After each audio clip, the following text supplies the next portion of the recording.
transatlantic trade and investment partnerships currently being discussed in Europe, as you know, the joining together of the EU with the North American Free Trade Association to create the largest free trade bloc on the planet, stretching from Alaska all the way to Ukraine. If you think Ukraine's about democracy, get your head out your arse. It's about TTIP and making sure Ukraine's part of TTIP.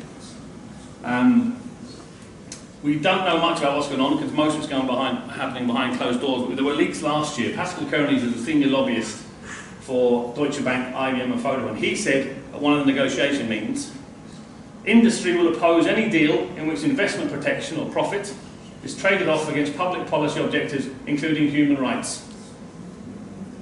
So if human rights gets in the way of profit, well, they'll just dump the human rights. That's what TTIP represents. It specifically promotes access to what they call public monopolies, water, for instance, education, healthcare, to promote competition in the interest of the consumer, and we'll see how well that works with electricity. Dave pointed out how it doesn't work in Britain with privatised water. It's just a means to strip us of more of our wealth and assets. That's all it is. And they have, of course, the investor-state dispute system, which means that private corporations can take states to court and sue them for lost profits. So even if a state has the audacity to do something they don't like, they sue you for it. And of course we know that because it's already happening in bilateral arrangements. Here's one example. The money involved isn't big, but the principle is important. 2012, the Dutch insurer Acme was awarded 22 million euros in compensation from Slovakia. So the money's not important, but the principle is, what did the Slovakians do? What did they have the audacity to do that meant that company could take them to a private court, it wasn't an open, it was a private court, and sue them?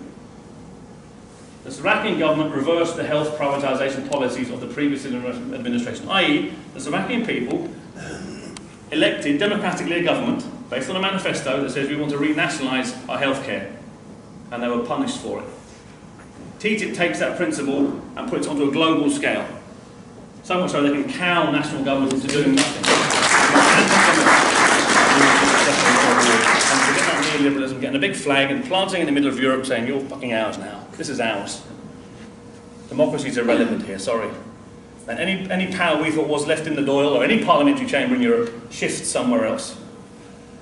Another one, Lone Pine versus Canada, on the basis of North American Free Trade Association. Lone Pine Resources demanding $250,000 in compensation. What did the Canadians have the audacity to do? Again, they elected a regional government that banned fracking.